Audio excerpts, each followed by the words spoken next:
السلام عليكم ورحمة الله وبركاته. يا مساء الفل والياسمين والسعادة على أحلى إخوات في الدنيا كلها. النهاردة جاية لكم بفيديو جديد ووصفة سهلة وسريعة وطعمها وريحتها في منتهى الجمال. هعمل إن شاء الله صينية بطاطس بس بطريقة حلوة قوي، شكلها لوحده يفتح النفس.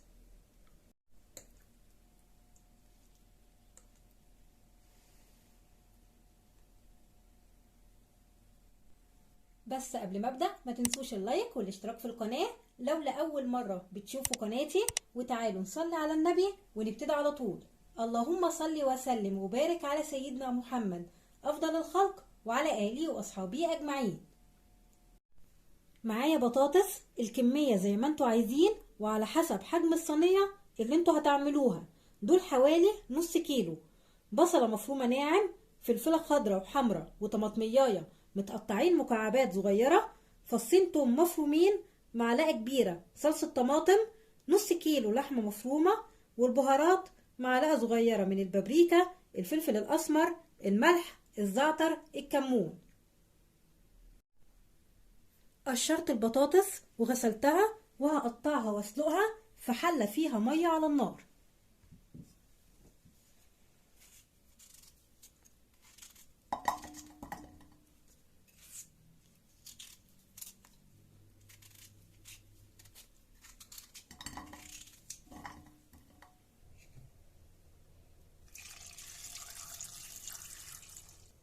وهسيبها لحد لما تتسلق تماما.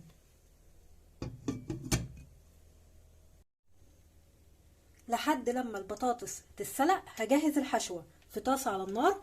هنزل باللحمة المفرومة وهقلب فيها كده لحد لما يتغير لونها.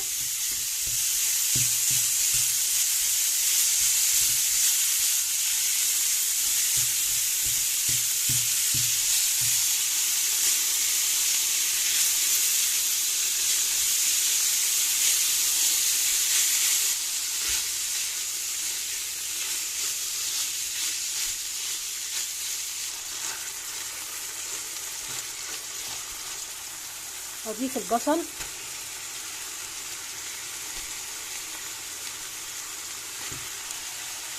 والثوم والفلفل والطماطم،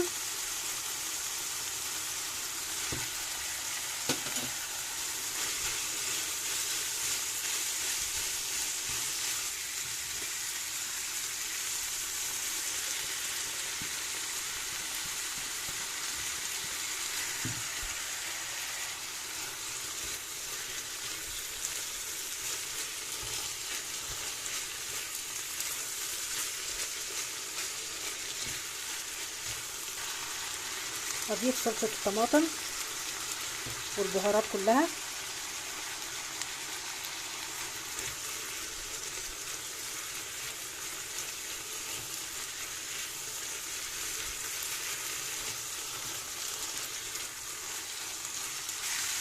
وهنزل بنص كوباية مية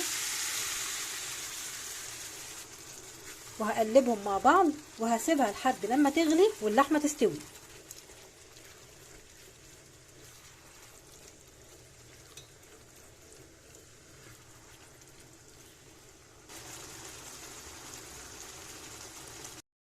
دلوقتي ههرس البطاطس بعد ما اتسلقت،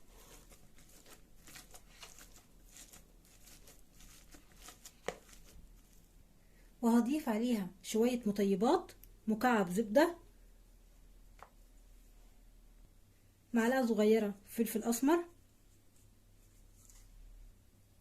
معلقة صغيرة ملح، ورقتين نعناع مفرومين، وجبنة شيدر مبشورة، وهقلبهم مع البطاطس كويس جدا.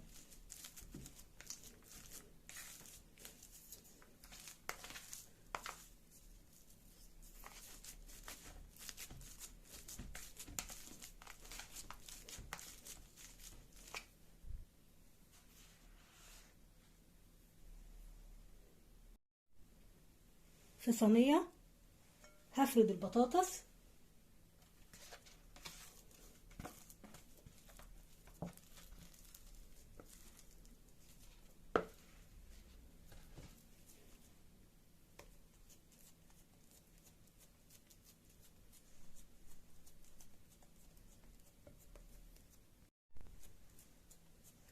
تقدروا تعملوها في طاجن او في اطباق فويل.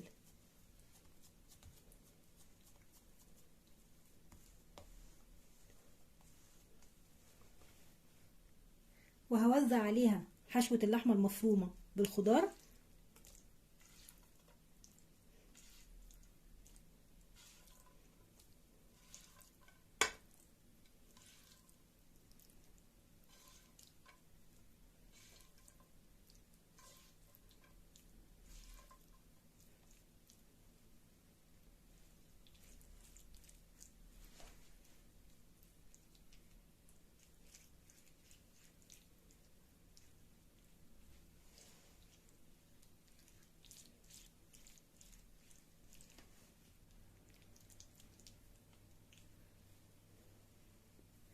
وهوزع على الوش طبقة من الجبنة الموتزاريلا.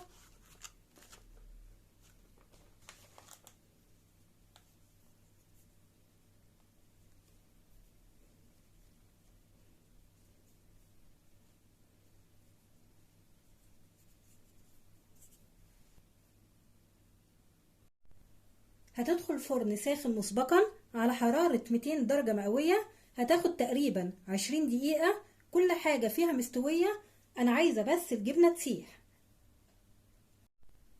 زي ما حضراتكم شايفين شكلها تحفة وريحتها روعة ما شاء الله، تغيير عن شكل البطاطس اللي بنعملها دايما.